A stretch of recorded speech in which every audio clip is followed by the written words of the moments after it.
Okay, the mic should be on. I can't tell because I can't see the audio. Yeah, that is on. Mic's on, and we'll hide this guy, so we should be seen right now. Yeah, cool. Welcome to the Clean Room, a controlled environment for uncontrolled conversations.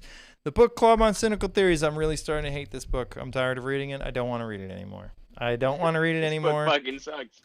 I have to read it out loud, or I just get so bored. Read it out loud now. I read it out loud on my front porch, and I hope someone hears me. Like, I really hope someone. You just got to get the Helen Pluckrose audiobook. I mean, she's got a pleasant voice. I'm trying to calm down. So smoking a rolled up cigarette. So fucking pissed at this book. I'm pissed. Today got ahead of me. So today I actually read the chapters several days in advance because I knew that getting here on Friday I wasn't gonna read. So I got real close to finishing. I have like 4 pages left. I was like speed reading before I came up here. I just read like 7 pages in like 2 minutes. If you didn't read the disability studies chapter, the disability studies and fat studies chapter, that's probably fine because I don't have shit to say about that chapter really. Like, I didn't have time to go and check, whether these people were saying these things. But this is one of the few chapters where they actually provide in-depth citation with like clear, long quotes. To me, it suggests that actually disability studies and fat studies are some of the areas where you can focus on people and what they're actually saying and give clear examples of scholarship sort of going off the rails a little bit. Oh yeah, I'm sorry. Like I think we'll get there. I would say this is where we disagree. So I think that all of the critical theories disciplines are ridiculous. I think they're pretty much entirely ridiculous. Well, but I'm not saying that they're not. I'm just saying that they don't give enough evidence in each of the other chapters for us to get there. I wish they would let go of the postmodernist thing. I wish that I agree. They lose me every time they try to connect it to Michel Foucault or Jacques Derrida. Every time they do that, I'm like, okay, you had an interesting thing there. You could have just backed it up with some more evidence, and we could have really had something there. Because I do think that it's real. Like, I do think the thing they're pointing out that's a problem is real. But I don't think it makes any. I even agree with them that postmodernism has some blame here, but I don't see the point in pointing the finger at them. I don't see what the point is in that. Right. So yeah, today the chapters are feminisms. Is it plural? Did I spell? Is it 2 feminisms? It is plural. That's good. Yeah, good. I did it wrong. Work there. Feminisms and gender studies. And gender studies. Which I have some things to say about gender studies. And the second chapter was disability and fat studies, which is I'm sorry, just on the face of it, ridiculous. It's just ridiculous. Well, it's the one chapter where out of the 5 like applied postmodernism's chapters where they give clear quotations where the actual practitioners of the theory are saying things that strike me as actually straightforwardly ridiculous. They are. I agree. And I think they're beyond ridiculous. I would say they're almost insidious. Something can be ridiculous and insidious, right? Yeah. No, for sure. Yeah. So, can I actually bring up a couple points I have about them, and then we'll let you go in because. Yeah, I'd love for you to go first. Yeah. Okay. So with the gender thing specifically, so I talked before about a friend of mine who's a sociologist, or was a friend of mine. We're not friends anymore. Sociology PhD student or PhD? She might have her PhD now. I have no idea. We haven't talked in like 3 years, so it's possible. Her area of expertise, what she was studying, was single fathers, which I thought was an interesting thing to look into, especially because that's an important thing to look into. Yeah, I think it is. I completely agree.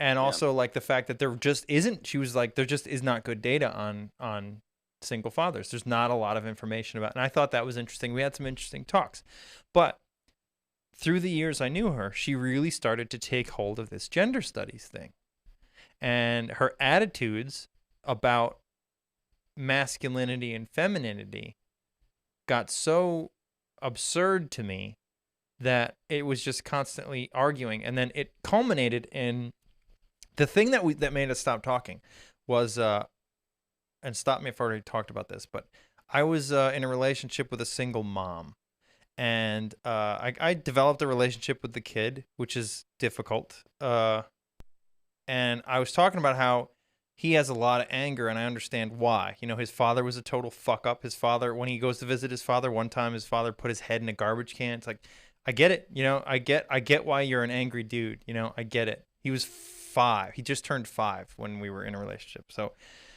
you know, at the age where being angry is actually starting to be somewhat dangerous. Not too dangerous, but enough. I think dangerous in a social sense. You could really fuck up your social life by being too angry a kid. So I started taking a more active role as our relationship took off. And I remember at his birthday party, he got so mad because the other kids were there and they didn't play the way he wanted them to. He's used to being alone. He doesn't. I could go off on things that I learned from being in that relationship, like what playgrounds are like today and how it's totally fucked up. But so in this particular situation, he was just so mad, like his whole body was angry. And I told him, I was like, well, we're playing a game here, dude. So you can go like sit down over there, and when you calm down, come back and you can play too. But you know, go take a minute, you know. And I told her this. I thought that was the right thing to do. I thought, and eventually he did calm down, and you know, I didn't like make a big deal out of it when he came back. We just started playing. You know, it's like, cool, calmed yourself down. That's awesome. It's a good skill to develop. But when I told my friend this, she said that was abusive because I should have given him a hug. And I was like, if you think that, then you are the last person who should be studying single fathers, because like I'm telling you, you're going to find that men do that kind of thing more than women. Like maybe not universally, definitely not universally.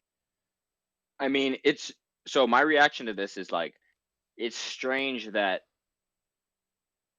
this was what happened, because it might be true that you should have said what you said, and you should have also given him a hug. I did when he calmed down. Right. And so I mean, like, it's strange to me that the reaction to this from your friend is like, fuck that. What you did was stupid. What you should have done instead was given him a hug. No, she said that I was I can't remember the exact language, but that it was abusive, and I was pushing my own. Abusive is crazy language there. It was abusive, and what I was doing, according to her, was passing my trauma to him to make him have toxic, to sort of catch my toxic masculinity, because, and I was just like we're done. I can't do this anymore. I'm not going to be told I'm abusive. So this was the end of the friendship. Yeah, I was it. I was just like, nope, I don't don't have time for you. I'm sorry. I'm dating a single mom with enough problems to deal with right now. I don't need you. So I'm curious, how do you connect that experience to this chapter? I wrote some notes. I think it was just some of the language just sounded so familiar. And actually, the school she went to is mentioned in one of the footnotes. Okay. Which kind of where's my note that I took on that? Right, would it like pique your interest a little bit? It did pique my interest. I started to. Should we start with a summary, or just with some summarizations of where we start with this chapter? Yeah, go for it. So this chapter starts right, and so right off the bat, I want to be clear that my perceptions of this chapter. So I think Helen clearly was the lead author on this chapter, versus there are many other chapters where I think James is the clear sort of steering the ship, right? Although, I mean, Helen has said that she was she authored the first draft of this book, and that James sort of came in later and offered his comments. Seems clear to me that Helen is like the brains behind this chapter, especially given the fact that, you know, Helen was in a either a master's or a PhD program on literary theory, but specifically her background academically is in the history of women in modernity. So she has a lot of ties to feminism in its various manifestations. And there's a lot of talk here about first and second and third wave feminism. So the chapter starts very straightforwardly sympathetically to the feminist movement. And the overriding vibe in this chapter is like feminism itself, totally reasonable. But feminism taken to these extremes that we see in gender studies, feminism, the elements of feminism that have taken over gender studies, maybe not even the elements of feminism, but the elements of this wave of feminism that have taken over gender studies, namely intersectionality, go too far. Can I wonder if you agree with something. So I think that they even would say switching from feminism to the concept of gender studies itself is somewhat of a problem, because it's not really I mean, this is their claim. It's not really gender studies. It's study of why one gender is more powerful than the other. It's not really I actually don't think so. No? I mean, I think their take is when you bring in intersectionality, you actually eliminate the ability to focus on one gender as oppressor versus the other gender as oppressed. Oh yeah, I agree with that. Because of all of the intersectionalities that come about, right? You have like, you know, like you have race, gender. They say you don't actually have class, although class probably should be there.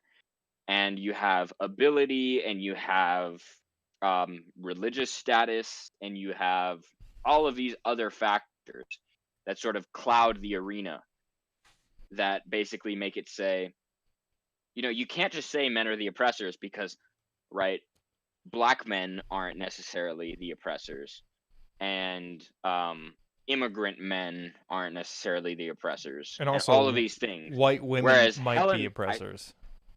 Like white, right, and white women might be right. I agree. So it's actually similar. It seems to me that, don't you think that's similar in the second chapter? Both of these chapters seem to go that route of saying, but both of these studies seem to fall apart when they incorporate intersectionality, because, and I kind of agree based on the quotes that they shared, but I don't know how demonstrative they are of the fields themselves, but the quotes themselves were sort of like, okay, so this isn't really about this at all. It's hard for intersectionality not to take over once you incorporate it, I think, would be. Oh man, I got the Jesus thing happening again. 1 sec. Is this okay? Yeah, it's all right. It's kind of strange, huh? It's okay. Nah, I'll go back to the normal. Okay. I love the polka dots. Oh, you can see my underwear? Fuck yeah. They're hype, right? Like, they're pretty cool. Boom, right? These are tight, yeah. They're hearts. They're polka dot hearts. Okay. So basically, the chapter starts out saying that, like, look, feminism has been this noble project, and it got totally destroyed by this intersectionality bullshit. That's a very like crass, short statement of what they're saying in the beginning, but I think it's pretty accurate. Is like they're saying, look, there are these different waves of feminism. They're trying to achieve equality, and after they actually do achieve something close enough to equality, we have this intersectional bullshit coming in and fucking up everything. And in that way, the chapter is sort of a culmination of the 2 chapters before it. You have, or the 3 chapters before it. You say you have, look, you have post-colonial theory, critical race theory, and queer theory, and feminism. Feminism itself usually ignored all that shit. But then this new wave of feminism came and saw that actually all that was relevant, and that ruined everything. Mm-hmm. That's like the gist I get from this chapter. And it shows in multiple areas that I think are pretty ridiculous, where they say, like, you know, oh, look, this is, without getting too specific into my specific criticisms yet, which we'll have to get to, probably, I mean, I imagine, where they say, like, look, yeah, feminism didn't totally acknowledge the fact that, like, black women were women until pretty recently. But, like, once it did, it fucked everything up, man. I don't think that's what they're saying. No, that's a bit of a straw man. Like, that's a bit opportunistic. But the way that they frame the chapter, they don't until the very end actually acknowledge that intersectional feminists are, like, pointing out an actual flaw in white feminism. And until they acknowledge that point, the way that they address it is like, look, these people are nitpicking. Oh, black women aren't included in feminism. Oh, so what? You froze. There you are. Like, you can't just so what that away. I guess I don't know, man. I don't know if I agree with that. I think that they clearly love liberalism. They clearly. Well, they think liberalism is just a synonym for good. Yeah, I think that that's their religion, and they're hesitant to see it as such. But it's one of many religions for them. Don't fuck them up. But that's how I would see it. I agree, but I do think they rightly point out some of the. So why can't there be a liberalist feminism that incorporates black women? There can. There totally can. Is there? I don't know. Because I mean, that would be my argument. If there could be, but we're not sure if there is, but we do know that there is this version, which I think is pretty terrible, then this doesn't seem like a good way forward. This doesn't seem like a good way to actually help black women. So let me try to start with the summary just so we know what we're getting into. So on the first couple pages, these are pages, I believe, start on 135, right? Yeah, 135 to 136. They basically say, look, there are these different kinds of feminism, right? There's the liberal, the materialist, and the radical approaches. And these are almost, this is a quote here, almost wholly displaced by the new intersectional approach. And the idea is that intersectionality is coming in, taking over, and threatening to undermine the entire feminist project. How does it do this? It does so through calls for allyship and solidarity among different sort of classes of feminists, and different races of feminists and different religions of feminists. But then they also say that these things are problematic according to the intersectionalists themselves because they center the privileged in some way. I mean, they do provide a lot of evidence of that. Of like, I don't. The quotes they have in here show that these people seem to see themselves as, if they're taken too seriously, then they themselves become part of the problem because they can't speak for the people they're talking about.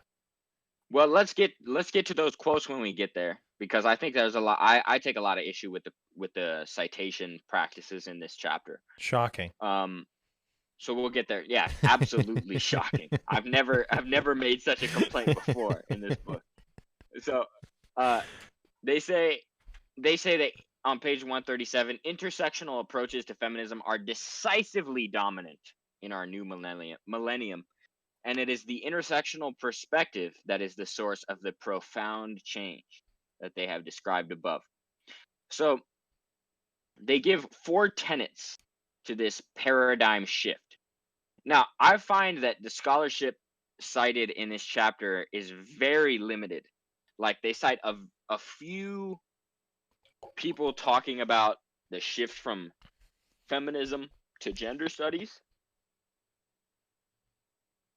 and they rely very heavily on these like 2 review articles in the scholarship. And so they say that the 4 tenets, this is on page 138, that the intersectional shift in feminism had become undeniable. And the 4 main tendencies, according to Judith Lorber, lots of Judiths in these studies. So number 1, making gender rather than biological sex central. Number 2, treating gender and sexuality as social constructs.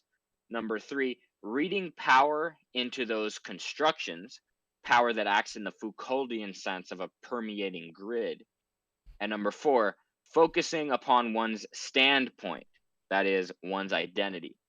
And now the citation they give for those 4 tenets is paraphrased from this person's article. They tend to paraphrase from quite a bit. Now, on page 139, they say that in this new feminist paradigm, knowledge is situated, which means that it comes in society, by which they mean one's membership in intersecting identity groups. This, in turn, renders objective truth unobtainable and ties knowledge to power, and both knowledge and power to the discourses that are believed to create, maintain, and legitimize dominance and oppression within society. Now, it says that this is what happens. Again, we have no citation of any actual articles that do this. Guess what my response to that paragraph was? I actually wrote my response was citation needed. No, objective truth is often, if not always, unobtainable. Well, hey, I might be with you. I just think it's for me. I read that and I was like, that's a crazy thing to expect out of anything. I mean, it's not rendering it. I would argue it's not rendering it unobtainable. It is unobtainable, and it's still exploring it anyway. Hey, man, you and I are. We have agreement. We have agreement there. We definitely have agreement there. Then they say on the same page that, look, okay, all right, intersectionality offers activists a renewed sense of purpose. And much of the Black feminist thought and critical race theory that informs this shift accuses feminism of being white and of ignoring problems relevant to race. Okay, first of all, motherfucker, they're not accusing feminism of being white. They're saying, look, this feminism that has dominated has been white feminism. And is there any objecting to that? Like, how do you dispute that? It's true that for a long time, feminism in the Anglican space has been white feminism. It's true, and they admit this later. It's like, why are you saying they accuse feminism of being white? But if it's fucking true that feminism has been white. Is that feminism being white, or is that just sort of the default being white? That's a strand of So that's what I think these critics are actually saying. They're not saying like feminism itself is inherently white, because they're doing intersectional feminism. They're saying, look, there's a way to actually correct for this, right? Like, but here we have, they accuse feminism of being white. Fuck off, dude. And they say, meanwhile, queer feminist thought accused feminism of being exclusionary of first lesbian, then LGB, then LGBT, and later LGBTQ issues. Motherfucker, I just read your chapter on queer theory, and it said the whole problem was identifying with labels itself. So if queer thought is so anti-labels, then how the fuck does queer thought go from LGB to LGBT to LGBTQ issues? Explain that. I mean, I do hear what you're saying, but isn't the constant addition of letters to that acronym proof of like not wanting to be categorized?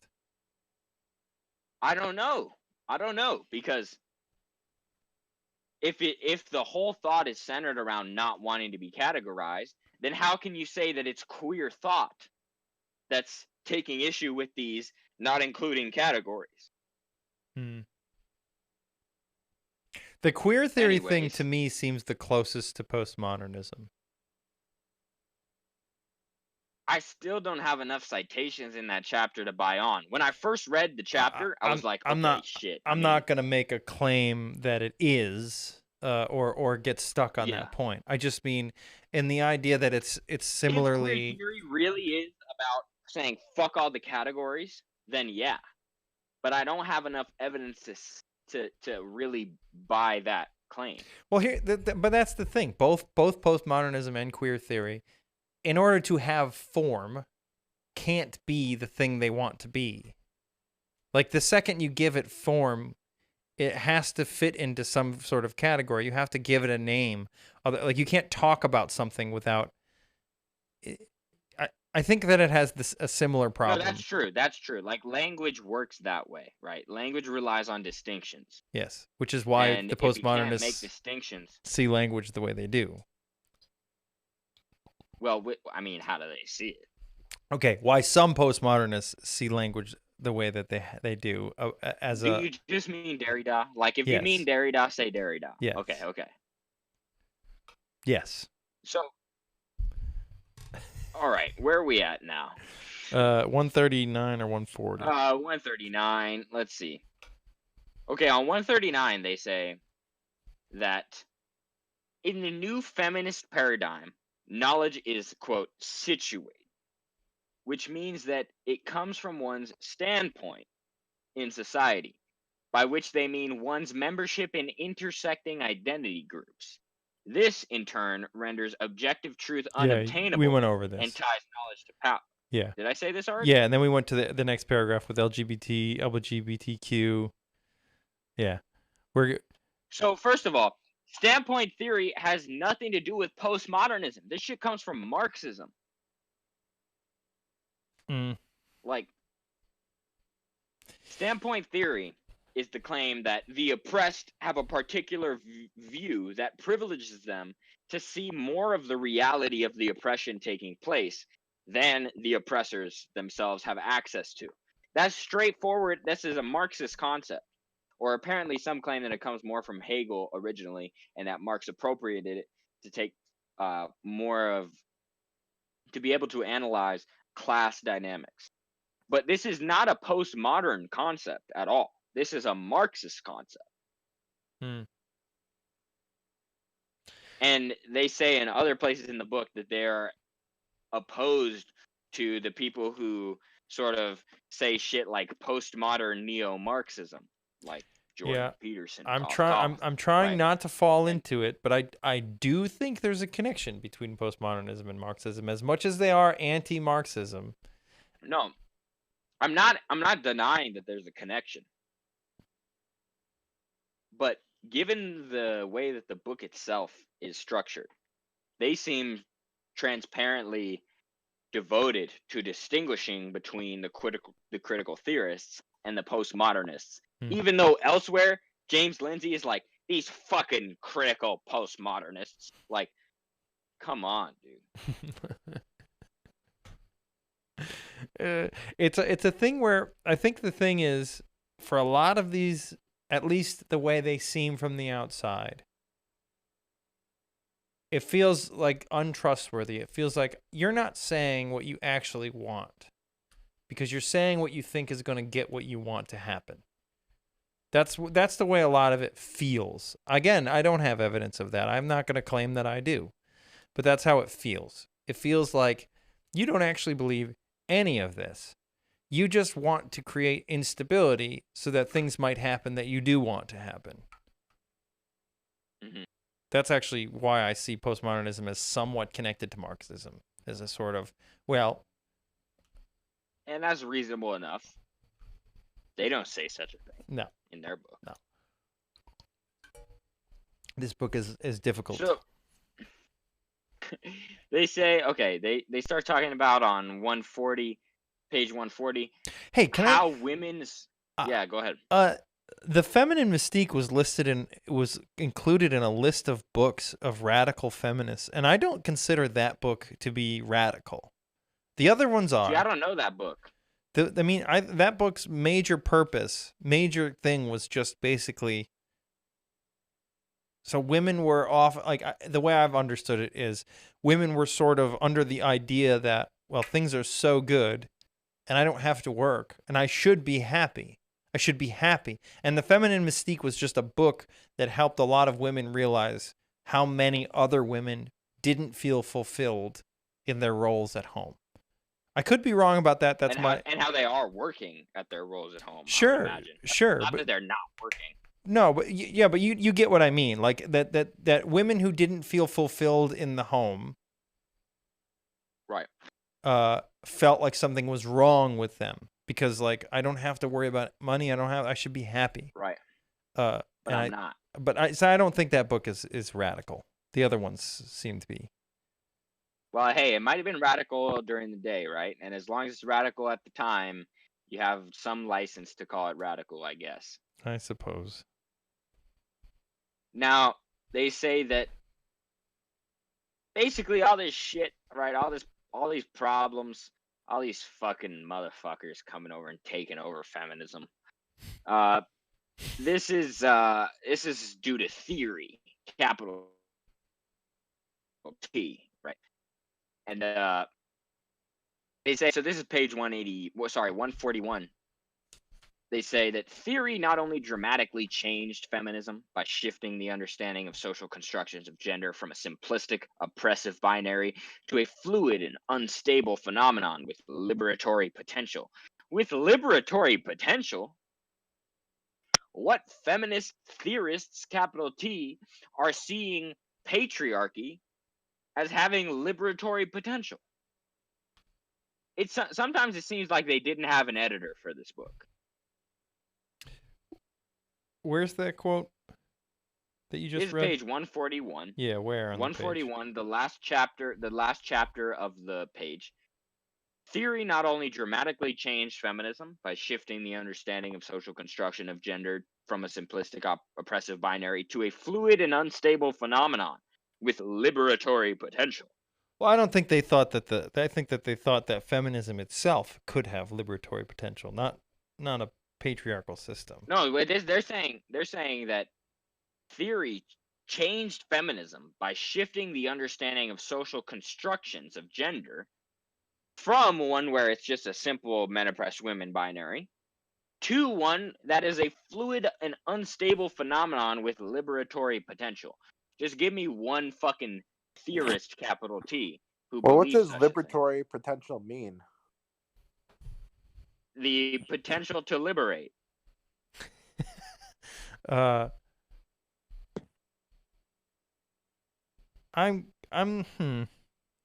me read this out loud to myself. Theory not only dramatically changed feminism by shifting the understanding of social constructions of gender from a simplistic, oppressive binary to a fluid and unstable phenomenon with liberatory potential. It also made feminism focus on intersectionality. Sounds right there. They're talking about queer theory, right? They're saying something like, oh, the queer theorists think, look, it's unstable, so it can liberate us. Whereas I think the queer theorists are saying something more like, it's unstable, so if we undermine it, which should be easy given its instability, we can harness some sort of liberatory potential given this instability. Okay. I think that makes sense to me. This book is so poorly written in certain passages. I do not have fun reading this book. I'll be honest. Okay. So, the next page, they're talking about Lorber saying that there's this new plurality and indeterminacy. Lorber says feminist research now looks at men and women of many different social groups, not just white women. It is sensitive to multicultural perspectives and tries not to impose Western comparisons in data analysis. This sounds like a great fucking thing, doesn't it? And yet, this is what Helen and James seem very opposed to. So, I mean, and Lorber goes on and they say, meanwhile, Helen and James now, meanwhile, gender studies was by then doing its postmodern thing. It had come to regard knowledge as a cultural construct, postmodern knowledge principle, worked within many vectors of power and privilege, postmodern political principle, and was deconstructing categories, blurring boundaries, focusing on discourses, practicing cultural relativism, and honoring identity group wisdom for postmodern theme. Okay, motherfuckers, citations, please. Citations, please. I will say when I was reading it, those sort of interjections kind of killed the momentum for me. It's like you're talking about something, and then you try to tie it back. And I mean, meanwhile, this was happening. Oh, just fucking take us at our word. Yeah, I don't see why they needed to do that. They could have just talked about what they were talking about rather than trying to tie it back to postmodernism. It just seems an insurmountable task, and I don't know why it needs to be done. Do you know what I mean? Mm-hmm. They could have just criticized the theorists that they're talking about. Just fucking criticize the... Yes, dude, just fucking give me a straightforward analysis and criticize the people and what they say. Rather than saying, meanwhile, fucking blah, blah, blah, blah, blah, blah, blah, blah, blah. Check our footnotes. We don't have any fucking evidence. Yeah, I kind of agree with you. It just from readability, every time that happens, I feel myself reading. You know, I'll be reading, and then that happens, and I feel myself reading, and it doesn't make me want to continue. Just a big fucking citation needed. I don't even care about that. I just wish they would stay on what they're talking about. Like, talk about the theorist. So then they say that there's a paradigm shift that takes place in 4 basic moves. First move, gender is an organizing principle of social life and institutions, right?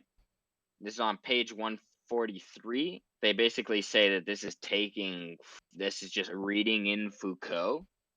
Or no, they don't say that it's reading in Foucault. They read in Foucault to this shit, right? Where they say, on page 143, they say, it had taken on the postmodern conception of the world. They're talking about gender studies. They say, feminist thought could no longer understand patriarchy as the literal rule of the fathers and husbands, but instead as, in Foucauldian terms, vague notions of male dominance permeating every discourse. The new paradigm saw power and privilege as an organizing principle, awarding a status in multidimensional stratification systems. That is, people are categorized hierarchically, which informs the way they think and speak. No fucking citations. No citations. They'll just say, look, listen, these guys read their Foucault and they thought this. Fuck off, dude. Jesus fucking Christ. I mean, I don't have evidence of it either, but again, the people who I've interacted with who talk about this stuff also talk about postmodernist philosophers. Do they like give their Foucault citations? They're like, look, Foucault proved this. Like, no. And so we think this. Foucault proved nothing, so. And fucking Helen and James are like, look, they fucking read their Foucault. I know it. You know why? Because I didn't read my fucking Foucault. I just wrote chapter 1 because the publisher told me to. Right? And then they say, for example, oh my God, this fucking example is on page 143. Towards the bottom, they're talking about gender in the new applied postmodernist conception.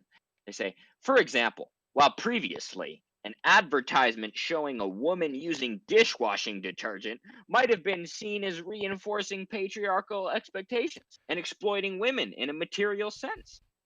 But after the applied postmodern turn, it would be seen as a way of gendering domestic tasks, using discourses to legitimize the idea that washing dishes is part of what it means to be a woman. Dude, you're just doing your fucking Freud you're just being Freud. Like, you're just saying, look, hey, in the new thing, this is what the people are doing. Whether they know it or not, this is what they're fucking doing. Like, come on, man. What? Well, do you think that they don't do that? That feminists nowadays will say, look, it's not oppressive to show women using dish detergent in a commercial. It's I just don't think they said explaining that they wouldn't. I the don't think they said they wouldn't see it as oppressive. They'd see it as oppressive in a different way. that's the implication, no? No, I mean, I the read that. implication is that really there's no impression going on. There's just the look, this is people using discourses to show what it means to be a woman. No, I Whether don't. it I is don't see it oppressive that to be a way. woman. I mean, I look see at the it as text. them, like, the difference is that the concept of the feminine is the oppression. The concept of gender is the oppression from this perspective, rather The than concept? yeah. Because if there was no like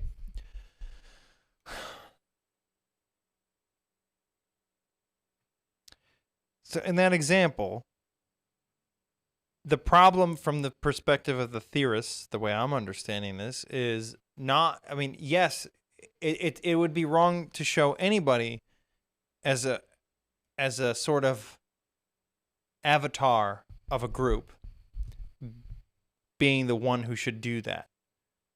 But the avatar is of the group that is based on gender, and that's where the oppression is coming from. It's more that it is reinforcing the ideas about gender rather than it is about God. They see it as gender itself being the thing that is oppressive. So I would love to see the actual evidence for that fundamental premise, which if they could give like there are plenty of people who actually think that gender itself is inherently oppressive, right? And that what it means to be a man is to be privileged and what it means to be a woman is to be subordinated. There are people who cite that, who argue that, but they don't cite any of those theorists here.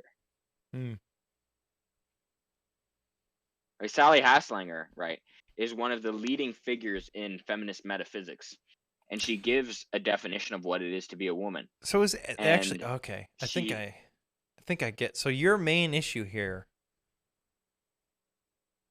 I think what you would claim if you had evidence to back it up, would be that these people are not citing where this is coming from in order to make it a general statement about the field itself.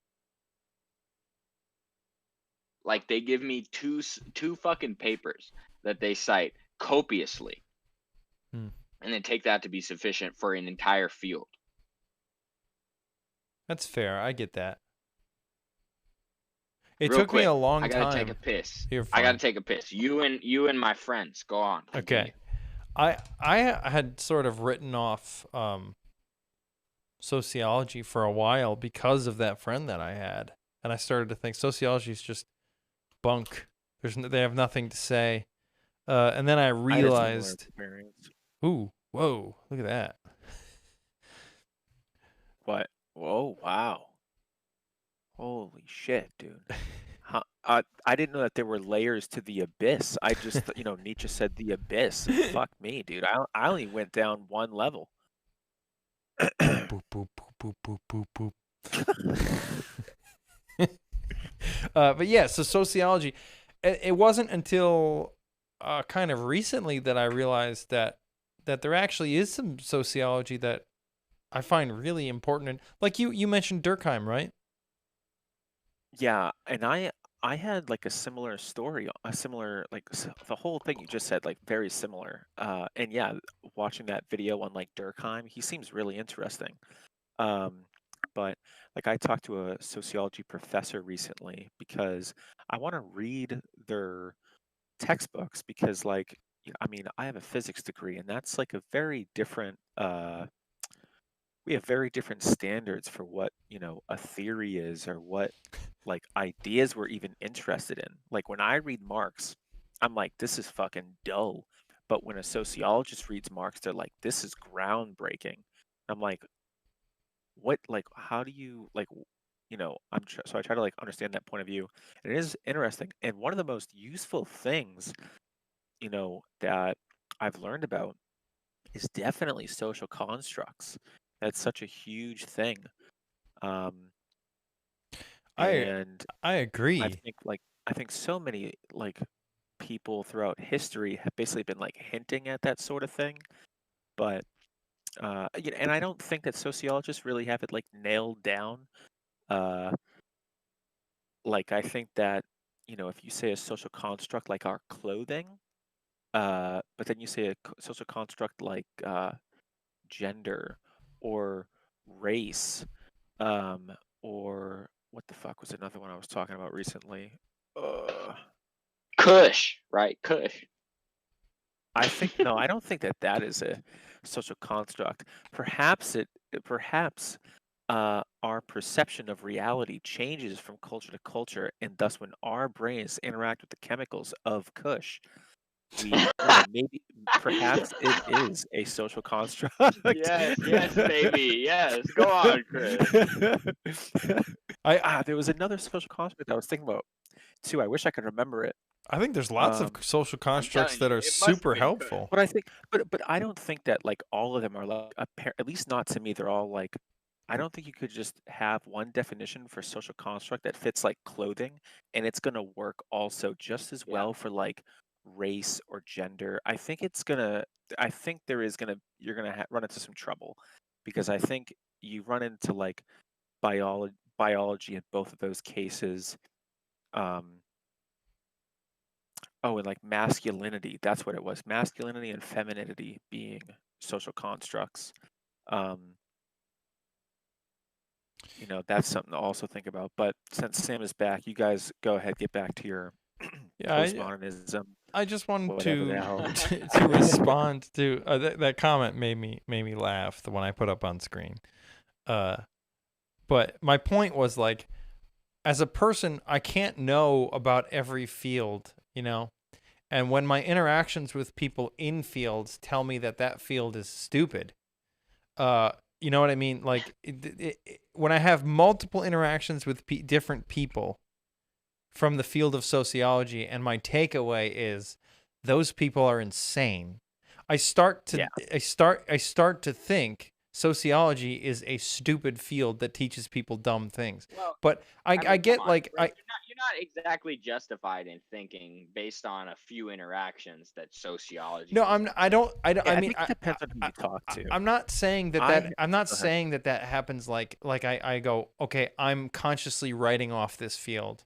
What I'm saying is I noticed in my brain that when I hear sociology or hear a sociological argument, yeah, I start to associate it with these psychopaths, and I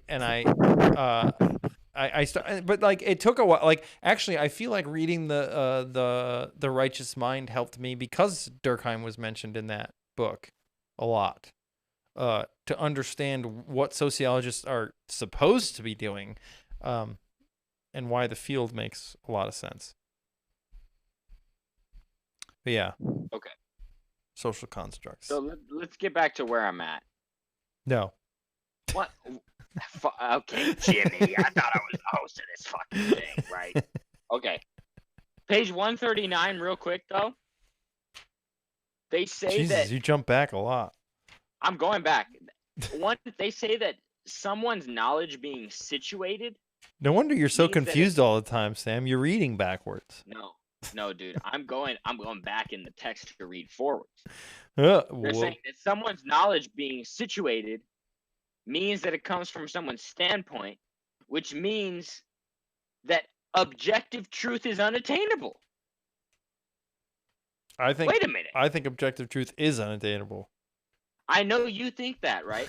But from the fact that all knowledge is situated does not mean, God damn it, does not mean that one's fucking objective truth is unattainable. Come on. These motherfuckers. You guys gotta drink every week, dude. Why has this not been a I gotta requirement? start This drinking needs to be... every week, right? Dude, oh my God. I'm getting drunk next week. You bet your fucking Oh ass God, for next week chapter is the 8. big one. Next week is the I'm big gonna one. be fucking sloshed. I am going to. I've already spent a quarter of my life thinking about chapter 8. I haven't read your article yet, but I am going to tear it apart. You haven't read my article? No, I don't. Fuck you. I don't okay? want to read it. I don't want to read it until I read chapter 8. I don't want to read it until read chapter 8. Until read I chapter read 8 and then read my article and then try to fucking criticize me, and I will just vomit on screen. I will just vomit on my keyboard. Okay. That sounds like a win for me.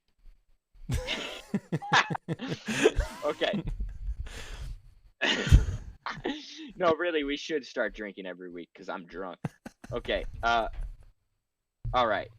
Now we get to some more things that they say. Blah blah blah blah blah. Yeah, let me Okay. see.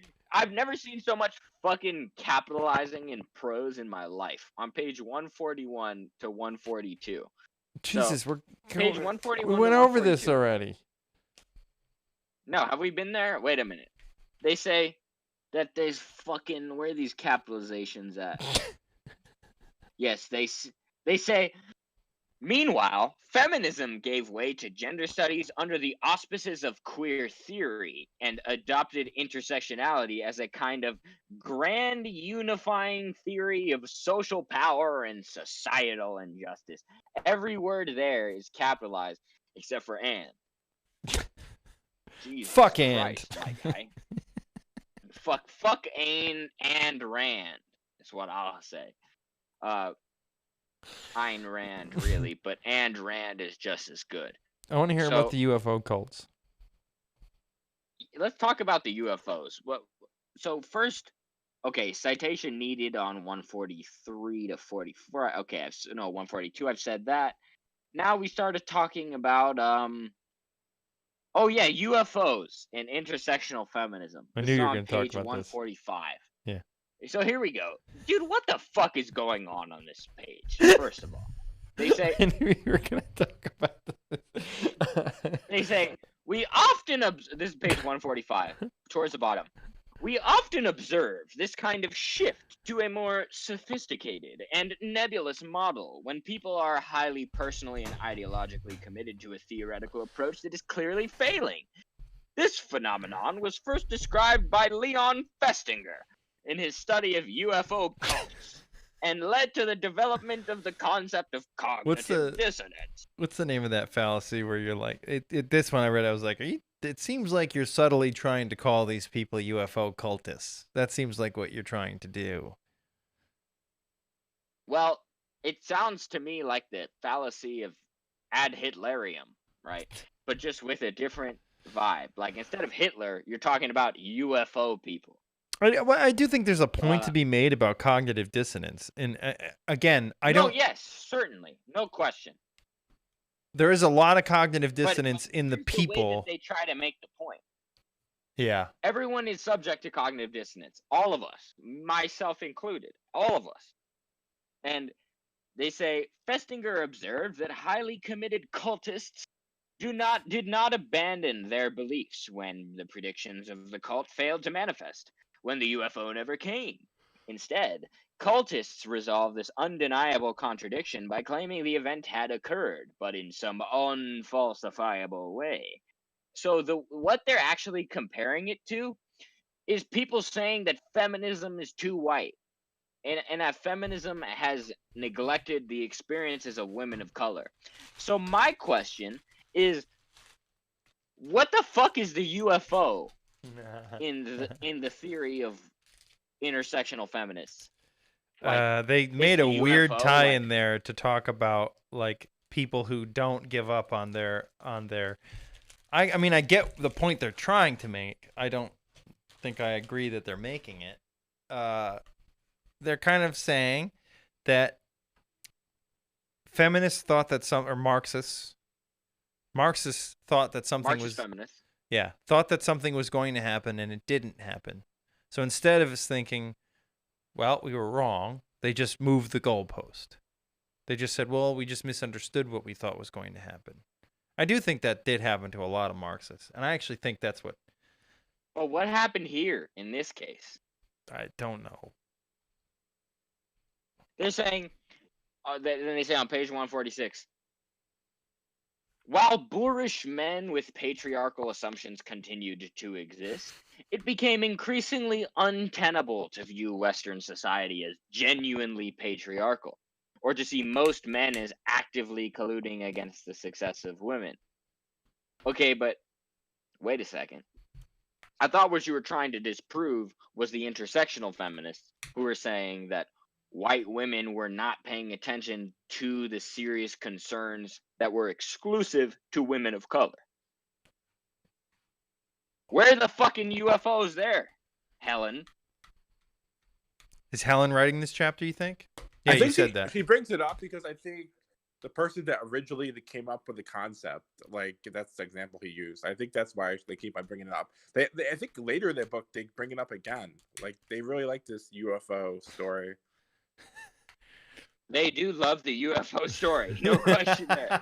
Yeah, like what I read it too. I thought couldn't they like think of like a more cogent like example of this, because I mean obviously it's a phenomenon that we're all familiar with that happens a lot, but they go back to this UFO story.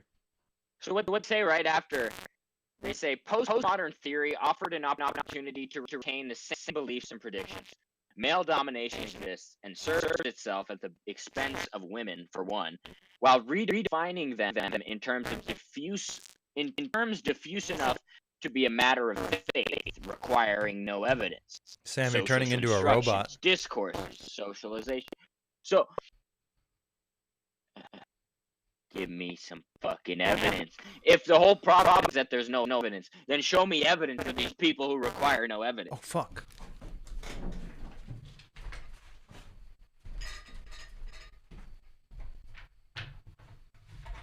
It sounds like fucking Star Wars up in here, dude. What is this?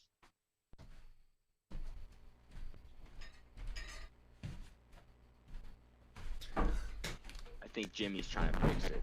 My battery was dying. I didn't plug it in. You blew a fuse. I hope it's actually charging. It doesn't always... So now we finally can talk about gender studies, apparently. Fuck. Fuck! Hey, don't curse so loud, alright? There's children on the stream. I hope there's no children on the stream.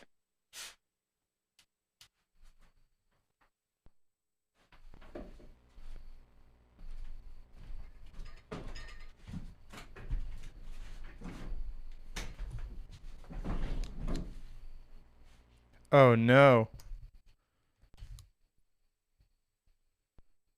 Oh, no! Fuck! Why isn't it charging? This keeps happening. And I do not know why. Fuck. If I unplug this... I actually can probably unplug this. You'll lose the camera on your end, but hold on. So you can't see anymore, right? My audio sucks. There, now it's working. What the fuck? Why isn't this charging? Okay. Sorry, guys. Shit, though, that audio. Man, that audio is crazy. Yeah. Audio sounds like we got some actual UFOs up in here. There we go. Okay. Got it. Charging. Shit. Okay, We're good. We sound good now. We sound much better now. Cool. I so got on it. page 149, they start to shit talk Kimberly Crenshaw.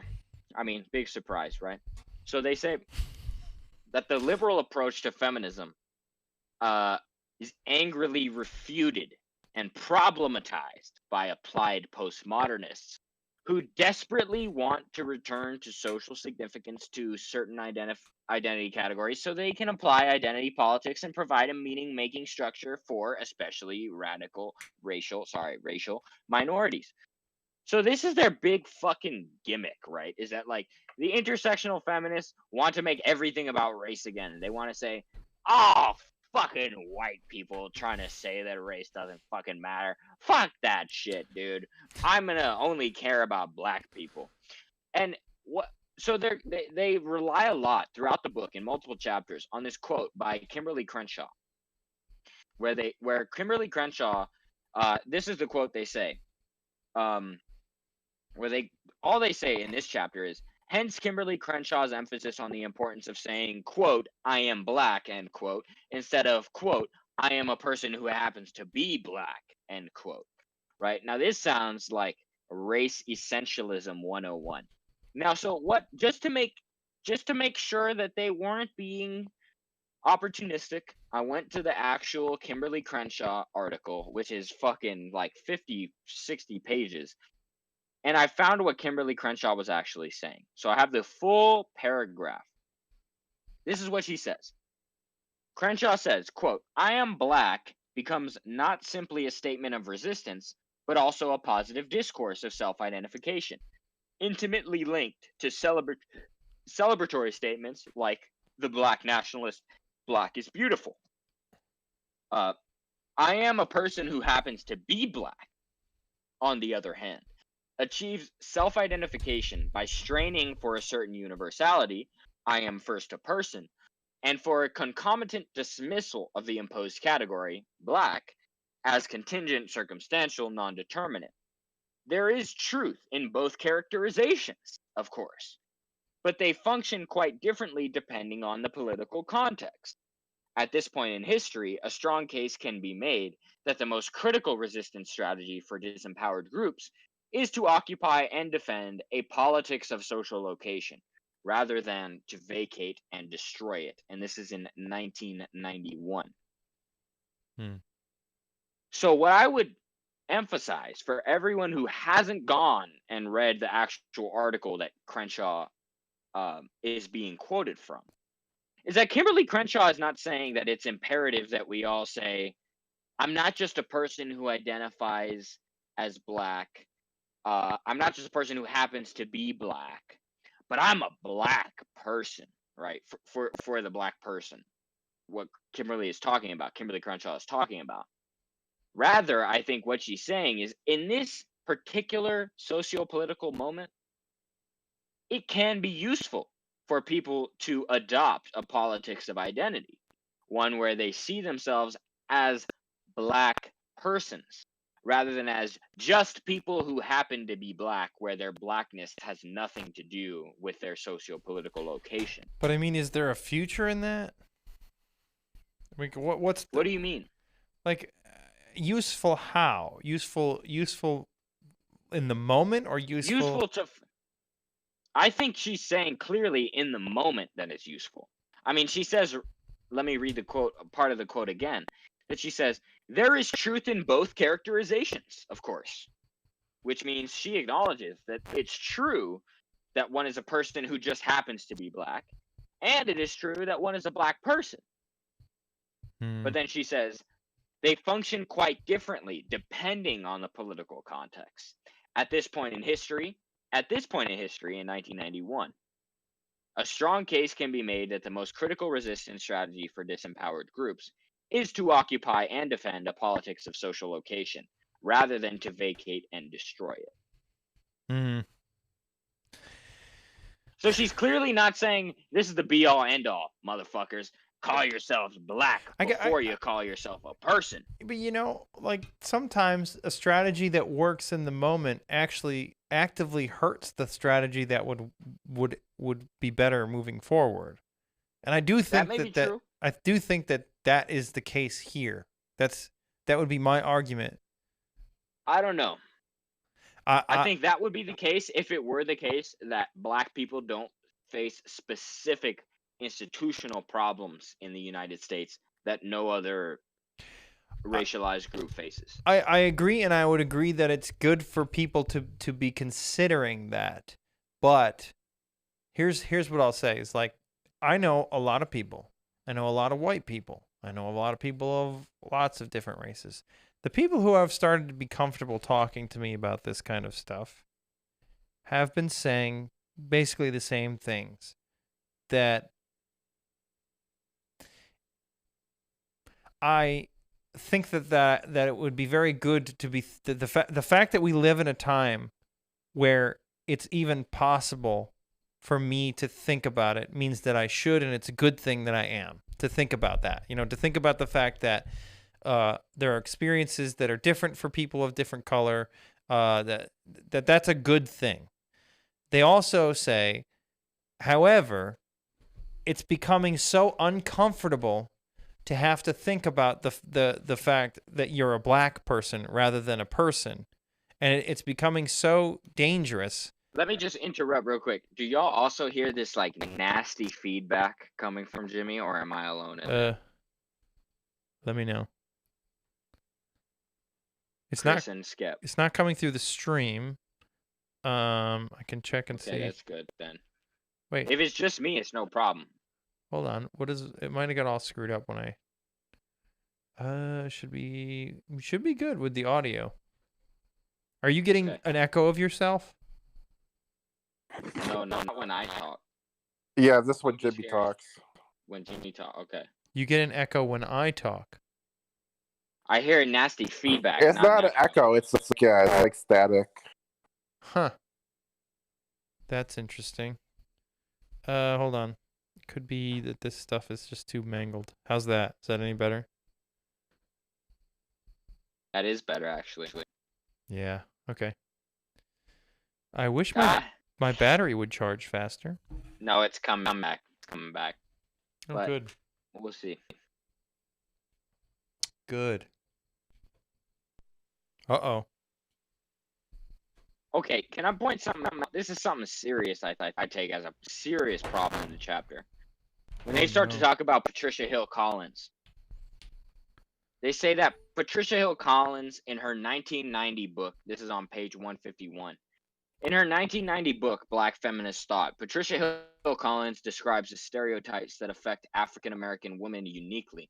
She traces several stereotypes she saw as excluded from white feminism, including the mammy, a servile sexist figure, the matriarch, an assertive and therefore unfeminine ruler of the family, the welfare mother, a passive baby-making machine, and the Jezebel, a sexually aggressive and sexually available black woman. Back to tropes. She ties all these tropes back to tropes used to justify slavery. However, Helen and James say, attempts by white feminists to include these racialized sexist tropes did not go down well with Collins either. She writes in a 1993 essay that the long-standing effort to colorize feminist theory by inserting the experiences of women of color represents, at best, genuine efforts to reduce bias in women's studies. But at its worst, colorization also contains elements of both voyeurism and academic colonialism. So they take, first of all, I'll explain in a second, they take that quote fucking completely out of context. And then they say that the increasingly sophisticated new theory is actually overly simplistic. Everything is problematic somehow because of power dynamics based on identity. Oh, fucking Christ, dude. So I went to the paper actually that they cite by Patricia Hill Collins. And I went to see, is Patricia Hill Collins really criticizing like attempts to include attempts based on white feminists to include these racialized sexist tropes? No, of course not. So what Patricia Hill Collins does actually is say that so this is a quote from Patricia Hill Collins. She says, she's quoting someone here who's been studied by like white feminist researchers, a black person. And that person says, the people with notebooks from Harvard come around here and study us. They don't get to know us because they really don't want to, and we don't want to let them. They see what they want to see, go back and write their books and get famous off our problem. That is what Patricia Hill Collins is criticizing. Not white feminists coming in and trying to accommodate sexist tropes that only affect people of color. No. What Patricia Hill Collins is actually criticizing is fucking white scholars going into the hood and studying people without their consent, without their actual input, and saying, look, these are the fucking problems. And the people of color are saying, look, they didn't even actually come in and fucking ask us anything. So, fucking hell, man. This pissed me off so much when I read this chapter. And I actually went and looked at the Patricia Hill Collins text. Because they pose her as saying, look, Patricia Hill Collins, this black feminist, has all these problems with us fucking saying this and that. Right? With white feminists trying to address actual problems that feminists of color point out. But what Patricia Hill Collins is doing is none of that shit. She's saying, look, when people are not careful, they can reproduce the effects of academic colonialism. And here's one instance in which they do. And fucking James Lindsay and Helen Pluckrose take that as an example of, oh, intersectional feminists will never let us get away with anything. Fucking hell, dude. That is actually evil, I think. That is evil. Misrepresenting someone like that. It's interesting because so when I'm reading it, I think we're reading it differently. And I get what you're saying, because I read it, and when they start to talk in generalities, I don't think they're talking about the specific person. Well, I guess in that case, here they clearly are. In this case, they kind of are. Yeah, but I do think their criticism. See, this is the problem with the book. Up, man. This is the problem with the book. That's fucked up. They don't take this shit in context at all. Yeah, at all. This is the problem. Is like what they've described is absolutely real. Like what they've described, but attributing it to her in that work clearly is a problem. It's bullshit. Wonder if they're gonna get sued. Man, they should get fucking sued by Christy Dodson in chapter 8. Holy shit, bro. God damn. Christy Dodson actually emailed me and reached out. I don't know if I told you about that. No. Want him to come on? Nah, she won't come on. I know. No, she's busy. She's busy writing books and shit. I'm kidding. But like, god damn, bro. I'm excited to read chapter 8. So, okay. One thing I think they actually do well in this chapter is pointing out the research of Linda Gordon. This is on page 152, where they say, look, where they show this research of Linda Gordon saying, look, I've actually checked out like a lot of intersectional organizations, and one problem that they seem to leave out is the problem of class. They seem to care a lot about gender, race, and sexuality and religion, religious orientation and all that, but they leave class out. If that's correct, which it seems from their actual citations of Linda Gordon that they give, that's a serious problem. If you want to be a serious intersectionalist, as far as I understand the term, then you need to care about class. I agree. I think that's one of the biggest criticisms I have is that when people more colloquially speak in this way, they explicitly leave out class when it probably is a much better describer as to why certain things are happening than race itself. Yes, and we could talk about whether there's some sort of relationship between race and class, but of course there is, right? Right, but that is not the same thing to me. It's not the same thing. I agree. That's one of the few merits of this chapter, in my view, is that they actually point out the problem with intersectional approaches that explicitly neglect class, because any such approach, in my view, is doomed from the start. So you're talking about the quotes from Linda Gordon, right? Yes. So 152, 153. Yes. in the endnotes to those pages. Yes, those endnotes, she talks about, I'll read this one. The intersectionality concept also began to focus on some social positions more than others. Of particular concern in reducing the potential of intersectionality as a concept is the neglect of class inequality. One example, a SUNY Albany School of Social Work syllabus contains a module on intersectionality that lists gender, age, ethnic group, or race and career identities as the influences to be considered, neglecting class or economic inequality. And I am aware that these two are by no means identical, is a common and over-determined phenomenon. So she mentioned a SUNY Albany class syllabus. SUNY Albany is where my friend went or still goes to school. And That's that, where you're near. yeah, you can. I'm doxing you. You can. But so that adds up, because so many times we would constantly have the discussion that boiled down to causation versus correlation. I felt like she was just pointing out correlative things, and I said if you added other things in there, you'd find a better causation.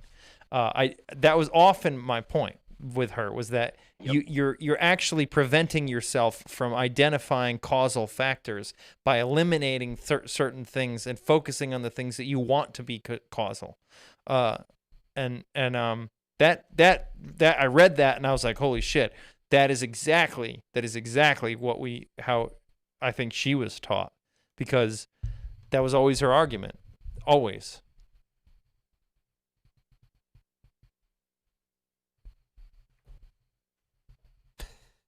No argument, huh?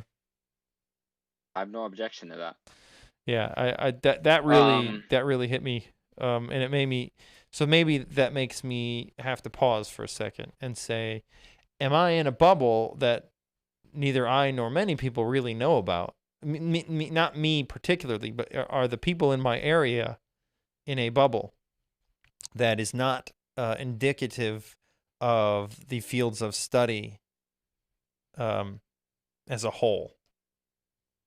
It's possible. But I mean, Gordon claims that is prevalent, not just at that school, but everywhere. Yeah.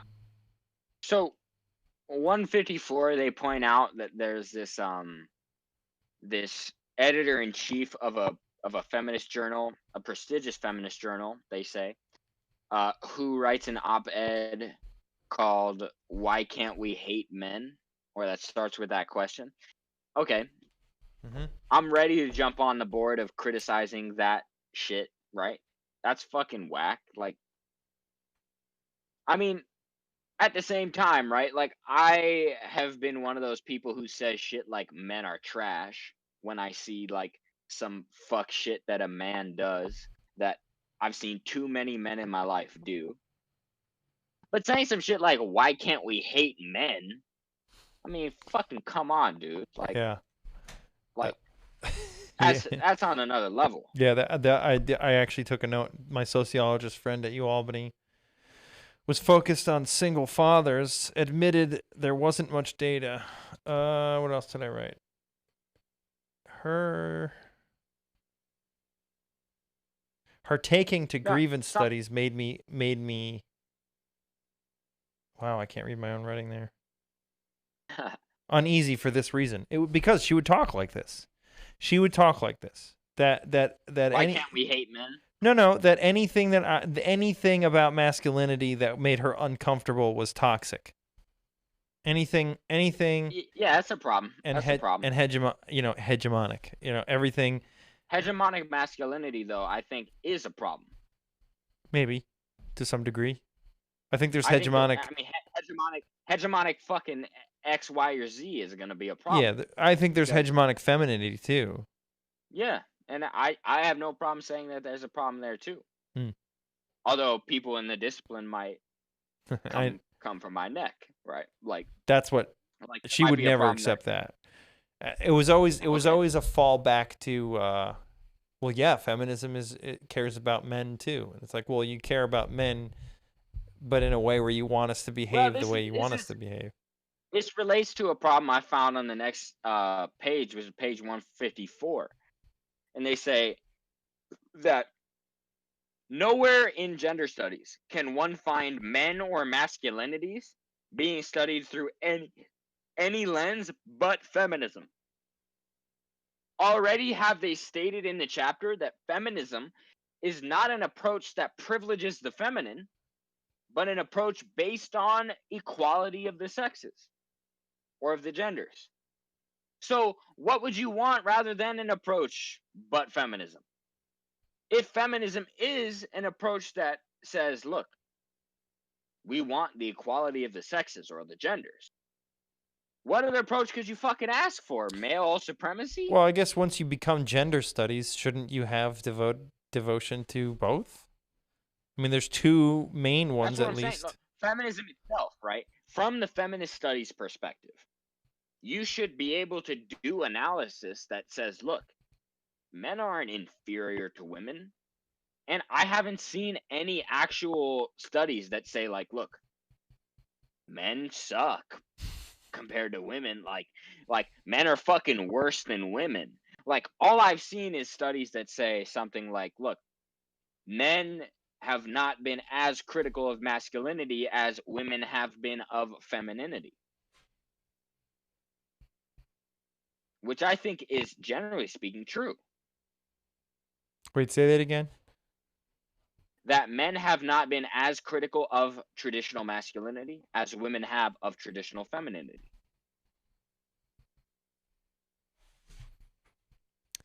I have to think about that I haven't one. seen as much of it. Like, I know my friends and I are critical of traditional masculinity. But in terms of, like, journal articles being published, you have very few to compare to women being critical of traditional femininity versus men being traditional of critical masculinity. I don't have as many to compare. Now, maybe that's just based on I have to how think about many that. men versus women there are in gender studies, right? I feel like I could disagree, but I be- can't think of a good example as to why. I think that men I just. mean, a lot of this gets very, very anecdotal. Yeah. Yes. I think that the example I can think of is just sort of, for a lot of dudes, I feel like giving into that impulse to sort of get into a fight to prove your honor is really frowned upon by dudes. That's good. I'm a fan. I think that's Less generally fighting. true. I think that's generally true. Like if you go to a bar, the majority of men will see that sort of behavior and just be like, "What the fuck are Fuck you that. doing? Yeah. You look like a baby." It weirdly Like, oh, uses masculinity, to like That's true. No, to that's true. to neg men. Max, you might want to mute yourself. A little echo. Yeah. Okay. So let's keep moving. We're at the end of this chapter, aren't we? About. Yeah. Uh-oh, did I lose you? Mr. Sam? You froze. I don't know if it's me. I don't think it's me. Mine's still showing up. But I can do this. I will close it out and come back in case it's me. Okay. Where are we?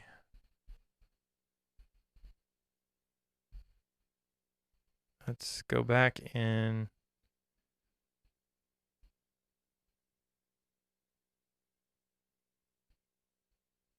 Sam, are you there? I can't hear you.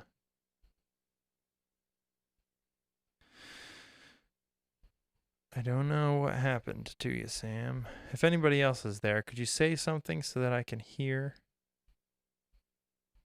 To make sure that I have everything.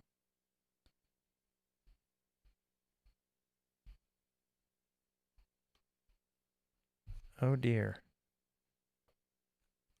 Sam, you are frozen. I don't think it's me. My internet connection is good. My Discord connection is good. The stream is going through. I don't think this is me. I think I'm going to message you, Sam, on there.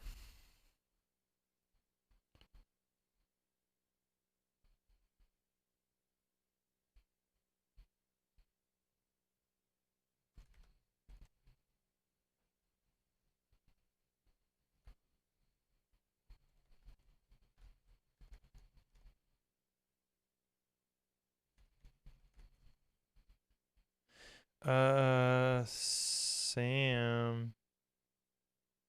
Chris. Is that you who's up there? I don't think anybody's actually here. Am I going to continue? Let me message. Maybe Sam lost his internet connection. He's not on Discord anymore. So I'm going to guess something went wrong on his end. Okay, I guess I'll continue. I'll just make my notes. What else? So then the chapter went into... Oh, I can he's hear back. now. He's back. I can hear you. Good, I can hear you. I'll put you on. There you go. Your camera's not on, but that's okay. Is it not? No. I'll put it on. But I can hear you. It's on now. I did write this down. So they talked a little bit about identifying as a victim, and I noticed with a lot of these types of people, again, not the theorists themselves, but the people attending these schools and learning these things, that if I started my conversation with them by revealing something that would allow them to see me as a victim, they were much more willing to have a conversation with me, and that really bothered me. No, that's fair. Yeah, your camera's not coming up. It's up to you what you want to do. I'm trying again. It's just spinning. Yeah, go on, spin, fucking MacBook. I could try to leave and come back. I don't think it'll do anything though. I just did that. Go ahead. I just did that. All right. Oh fuck, man! I can smell the meat being cooked in my own home, and I'm fucking disgusted. I eat only meat. Fucking. Oh, the postmodern neo-Marxists, right? I eat only beef and salt, and I feel great. All right, let's continue. I think we're pretty much done with that chapter. Yeah, fuck that chapter. It fucking sucks. Okay. I didn't hate that chapter. Go on to the next chapter. I have nothing to say. All right. What did I write here? Gender studies should be only the study of gender. Also, real quick, exercise for the reader at home. How many different chapters or articles did they actually cite in that chapter? Versus how many did it make it seem that they were actually conducting a survey of the entire field of gender studies? Okay, wait. I want to know your criticism of this. Gender studies should be only the study of gender by starting with the idea that gender is only a construct that creates a power struggle. They ensure no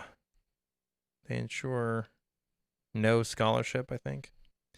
But I think you would take issue with that because you're saying that's not what they're doing. Go ahead and make your own field called sex studies if you want to just study biology. No. I'm just saying, like, gender, if you start with the assumption that gender is only a construct, you're not really studying gender. You should be open to the idea that of discovering what gender is. Well, why are you using the word gender instead of sex then? Because that's what the field's called, gender studies. But if it's called gender studies, it suggests that it's different from a possible field called sex studies. Whereas a sex studies would be something much more biological. Right, but gender, but okay. Basically, a subdiscipline of biology. I guess I'm making the claim that gender, I don't see gender as entirely socially constructed. Well, nobody has to say that it's entirely socially constructed. Okay. I mean, there's the only reason we have gender as a concept above and beyond the concept of sex is that gender connotes social features rather than just the biological features that sex has to do with. Mm-hmm. But I don't think that they're entirely severed from biology. Nobody has to say they're entirely severed, and I don't think all gender studies theorists would say such a thing. I think that Helen Pluckrose and James Lindsay have given you an analysis that suggests such a thing. Can't hear you anything you're saying. I'm thinking. Oh. Okay, fair. All right. Let's move on to disability and fat studies. Ooh, I'm echoing with somebody. I have fucking nothing to say. Go ahead. You have fucking nothing to say about ableism? I mean, shit. I gotta read the whole chapter again before I say anything. I mean, I read most of it today. I didn't quite finish it. I found this chapter to be. I find the fields of disability and fat studies to be like outrageous. I'm sorry. Well, fat studies, straight up, fat studies needs to get over itself. I'll say that unambiguously. Yeah, I like disability. It's like, okay, there might be something to be said about like okay, I'm working on a project for the state of New York with Google, and one of the things that we're doing is making sure that everything is in every language, that everything is accessible on the site so that a deaf person could easily use it and not be confused. These are things that I think are important. But they're worthwhile, yeah. Yeah, they make sense but you couldn't do that if you didn't start with the idea that, well, you don't have an ability that I do. You know, like, you are disabled. I have the ability and you don't. There are abilities that I don't have that other people have. But let's be honest about that. It would be better to be able-bodied. Would it not? So, okay, here's one thing where I am not clear on, because I've actually heard compelling arguments on both sides. It depends on the disability, because there are some people who are seriously disabled in certain aspects who think that they would rather not undo their disability, as it were, given a specific disability, right? So, I mean, I could imagine a specific instance, right? I could imagine being completely blind and then falling in love with someone who I've never seen physically in my life, and falling in love with them based entirely on on their personality and how they mesh with my personality. Jimmy, I can't hear you. Are you speaking? No, I'm listening. So I could imagine falling in love with someone entirely based on their personality, being a deaf person or a blind person, whatever it were, right? And falling in love with them, a blind person works better in this case, and falling in love with them entirely based on their personality, nothing to do with how they look, but just based on how we vibe, basically, as human communicators. And thinking, you know what? If I had the chance, I would not undo, as it were, my visible disability. I would not give myself the ability to see, because that might completely fuck me up forever. That's a different. So that's true. That's true. I'm not going to argue with you on that. I think. And that's one example of many possible examples of how someone might argue that they would not want to undo their disability. I'm okay with that. Because I think everybody's disabled. I think that's probably true as well. Yeah, and that's probably a point of disability studies that this chapter fails to mention. Yeah, I don't know, but from the way the chapter describes it, and the way that, you know, it's stereotyped. To your example, that to me just sounds like a person who has found the good way to look at a situation, and they're fine with that, and they don't need to fuck with it. That's fine. I get that. That's great. That's like somebody who loses a limb and figures out how to compete in a wheelchair or something, right? Like I don't want to take away from that. Sure. That's great. And if you were like, well, before I injured myself, I was a lazy piece of shit and I didn't care about anything, and now I'm like a fucking all-star in the Special Olympics or whatever, I wouldn't want to change it. I get that. Cool. That's great. But that's because you found a way to be abled. You know, like in your description, it's like that you found a way to find the ability in your disability.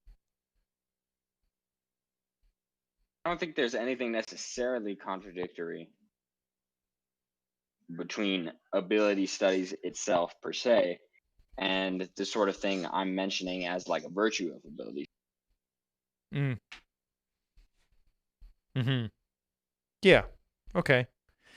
Yeah, I honestly didn't have a ton to say about this chapter. The fat studies thing bothers me because I was overweight, severely overweight, and it's hard enough to deal with that. Me too, my dude. Me too. It I was irritates a fat me. ass kid. Yeah, it irritates me because it's hard enough to deal with that. And to have somebody telling you that you should be accepting of your body when it's like, you can fuck right off. No. That might not be a good decision for me, you know? Yeah. Yeah. Yes. I mean, I really don't have shit else to say about this chapter. I think this is the easiest target of the entire book. Yeah. And, you know, good for them for writing one fucking chapter where they can make a good point. Alarmingly, this is on page 165. We know that colonial knowledges are constructed as neutral and universal through the mobilization of associated discourses such as humanitarian, philanthropic, and poverty alleviation measures. We might ask, how are the ableist knowledges naturalized, neutralized, and universalized? That was Goodley. I wrote something down. Alarmingly, Goodley considers diagnosing, treating, curing disabilities as cynical practices dependent upon corrupt ableist assumptions and upheld by a neoliberal system in which people are forced to be fully autonomous, high-functioning individuals so that they can contribute their labor to a capitalist market, to capitalist markets. Even more worryingly, he claims that autonomy, independence, and rationality are virtues desired by neoliberalism. That really bothered me. The idea that autonomy is anything. Like, obviously there is a flip side to every coin. If you have a lot of autonomy, you might struggle with things where you'd benefit communally. But I think especially with the young people today, who I think already lack autonomy or any desire for it, I don't see this as a very good thing. Why did it switch? I have no problem with that. Yeah, I didn't think. I don't think. I mean, most of this shit is just like. And then there was who was the person with autism? The person with autism That they mention in this chapter. Are you talking about me? No, Lydia XY Brown. This was particularly bothersome to me. Wearing hijab is an outward sign of being Muslim. She was performing being Muslim and wanted to be associated with being Muslim, and chooses to wear the hijab so that other people, Muslim or not, can identify her, similarly to how I, as an autistic person who doesn't intrinsically or innately flap my hands or arms, it was never a stim that I developed independently, will deliberately and frequently choose to flap, especially in public, in order to call attention to myself so that other people, whether autistic or not, might identify me as autistic. I use this as an outward sign, just as some Muslim women might choose to wear hijab, even in the absence of religious convictions about head coverings. That really fucking pissed me off. That I understand her motivation for using such analogy, but I really don't think that they're analogous as she thinks they are. That bothered me all sorts, like for a bunch of reasons. One, making up a tick for attention and to make yourself known as something is just bizarre. Quite opportunistic. Yeah, and then there is the whole thing with using the Muslim thing. Like Muslim women who wear hijab, there are two kinds of reasons why Muslim women wear hijab. One is they believe it, and the other is because they're forced to. Right? So this person is not Muslim. You're not wearing it to be Muslim. You're wearing it to identify as a victimized class. That's what I see that as. If you're wearing a hijab, but you are not a practicing Muslim, if I were Muslim, I'd be pissed. I'd be fucking pissed. And I'm sure a lot of Muslims are pissed. I don't if it's that simple, but those are definitely two big reasons. I don't know if it's that simple though. If what's that simple? Like the only reason you do it is either because you believe you must do it, or because you're like trying to what was the other one you said? No, Like, I think there's two reasons. There are women who wear hijab because they believe in the modesty doctrine. And then there are women who wear hijabs because they will be fucking killed if they don't. I think that's oversimplification. That's a sort of false dichotomy. I would say like the third reason is it. like, you know, like to show respect. Like if I went like Because, I'm a Jew. Like I'm like the a same Jew. If reason I go that to people temple, fucking I put on cook like kippah. brisket. I don't really like believe in like, you know, the whole like I don't believe in thing, fucking Hanukkah, but I like the menorah because it'll make my fucking mom happy. Right, exactly. Okay, fine. I'll add a third one in there. There's like a third reason. A third one is I'll admit a third option, which is because you respect the traditions of your culture. Right. I don't think, and that's a big third. Like it's not a tiny slice. Like that there's a lot of people who do that sort of thing in every religion. I find it hard to believe that some part of it is not attached to the belief system itself. Maybe you're not a Jew. Like there's so many Jews who just like fucking don't give a shit about whether fucking Yahweh or blah blah blah or fucking anything of this like spiritual nature, but who just are attached to the tradition and think, look, I grew up doing this shit. I'm gonna do this shit because my mom's gonna fucking die soon, and I care about her knowing that I'm doing this shit while she's alive, basically. Yeah, I mean that we're gonna get stuck in my pragmatic ideas about what things are. That may be. Yeah, I'm not gonna go down that road.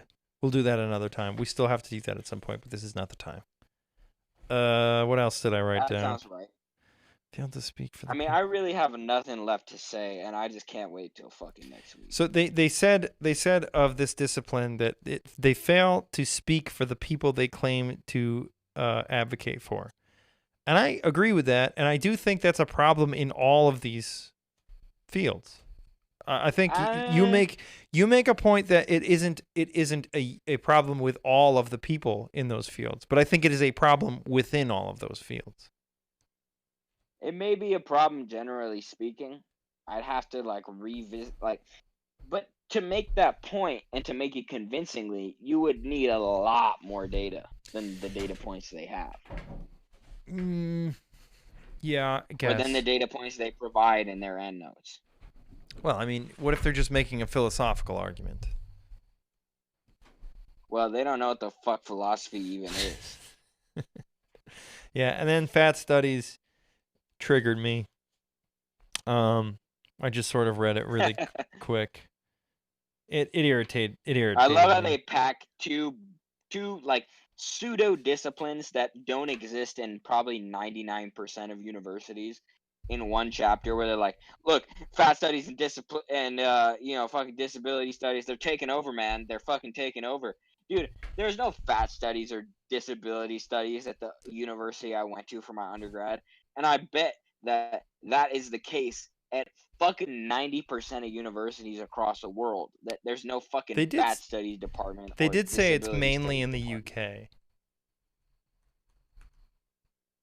Well, I bet Helen said that because she fucking lives in the UK. Yeah. Here's an article from 2018 I saying still have yet colleges. to see a fucking department. Well, I guess to me it does. Give me one school with a fat studies department. It does seem like a logical extension of intersectionality taken to the extreme. Again, not what Kimberly Crenshaw was talking about. Like we talked about how like she Take has it to the been. extreme, sure, but so should fucking height studies. Like not Jonathan Haidt. I'm No, talking yeah. like 6 foot plus, 6 foot minus. Yeah. But there's no height studies departments. Well, that's because men are the oppressors, and that's only an issue for men. Well, what about women under 5 feet? Short studies, I could see that. Right, but no. Like, if anything, for women, this is the problem. For women, being tall is the victimhood class. Yeah, bullshit. They just marry some fucking volleyball player or something. Oh, there's not many though. There's not many tall dudes. There's not, and the tall dudes are not going to. Where are the feminist studies theorists claiming that tall women are oppressed? I'm sure they exist. I'd love to see one example. I'm gonna find it. Height, power, and gender. In the academy. Height, power, and gender. Jonathan Haidt, power, and gender. It is from Graduate College of Bowling Green State University and partial fulfillment requirements for the degree of Master of Arts. Right. Because someone fucking wrote their master's thesis on it. Dude, come on. Master's thesis is the same thing as writing your fucking, like, your fucking personal statement in a college, like, application. Like, master's theses don't mean that much most of the time. Height, gender. It's Google Scholar. Somebody just needs a degree. Bro, I wrote my fucking undergraduate honors thesis on non-existent objects. Okay, who's this? Insensate versus painful diabetic. Nope, that's biological. Nope. Height, gender, and authority status at work. Analyses for a national sample of Canadian workers. Okay. I mean, this is constantly. Man, I can't wait till fucking next week. Honestly, we have nothing to say. Like, yeah, no, there's nothing. We can just sort of finish this up. This was a quick one. But what I want to say is generally, this is my constant frustration and why I chose not to go back to school. I was going to go back to school. My plan was to get my PhD in computer science and be a professor. Okay, well, you can do that shit. But here's the problem. You're not gonna get overloaded in a computer science department. No, that's not my point. No, if anything, you might be more in agreement on this. Is that all of the schools I looked at wanted me to be so hyper focused on a specific thing, and I was like, but that's just uninteresting to me. I'm not interested in that. I would much more be interested in things that cross over. So like these fields lack science. They don't use science enough. And then some of the scientific fields are just, they don't have room to discuss the things that are not empirical. And I think for me, I'm much more interested in the interplay between the subjective and the empirical. For me, that's where truth is. Truth is somewhere in that gray, wishy-washy, muddy area. And it just like my point was like I feel like with these studies there isn't enough science, and probably I mean I don't know for sure, but I think that if you tried to take a more scientific approach, they would say you're not doing it right. And then on the other side, to consider the sort of good points being made is just not at all empirical, which is why I always find myself between people like Eric, who is not here this time, who's definitely an empiricist, right? I think that's true. Do you? Sure. I can't take that extreme. I can't take that extreme. To me, that you're, by being so focused on being certain, you're missing out on a lot of truth. a lot of true things that you can figure out. Yeah, I'm fine with that. I mean, I like Plato. Yeah, sure, me too. But on the other side, Yeah. if you are hyper focused on the not so clear, you're oh shit. You're You might fall into the cult of Judith Butler. yeah, and also you're just doing yourself a disservice, because like I do think that if you took if there was a way to look at gender where you did consider biology, I think that we would find some really interesting things about where it is constructed, where the constructs are helpful, where the constructs are problematic. I think that would have been that would be a much better way to look at gender. Yeah. No, I'm with you, I think. Yeah. Anyway, this was an easy one. This one was short. Yeah, thank fucking God, dude. Because Yeah. I can't do this 3-hour bullshit every week. I So cannot next week, either. I'm gonna come in and lecture the fuck out of everybody in here. Next week's gonna be fun. I'm gonna ball out. Yeah. Next one's gonna be fun. Go eat dinner. If anybody who happens to be listening, next week would be the one to come to, because it's one chapter and it's the most important chapter in the book. The stream like 2 hours in advance and fucking triple audio check and everything. Yeah, next week is going to be the good one. It's the most important chapter in the book, and like everything leads up to it. And also Sam wrote a article. And it's the most bullshit chapter in the book. I hope Eric comes, because we need some firepower on the I'm not get Eric in here. I'm not get James and Helen in here. I'm not strong enough against you because I actually agree with you enough. You know? Wait, you still haven't read my article, right? No, I'm going to read it before next week. I just want to read. I wanted to read up to that chapter myself. No, I'm just kidding. Okay, I got to go, y'all. All right. Much See you later, love, man. Everybody.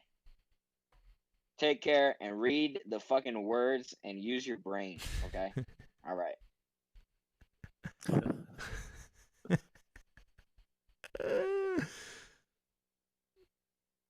Oh shit, I gotta wait for this to... Is the audio... it doesn't... Fucking whatever.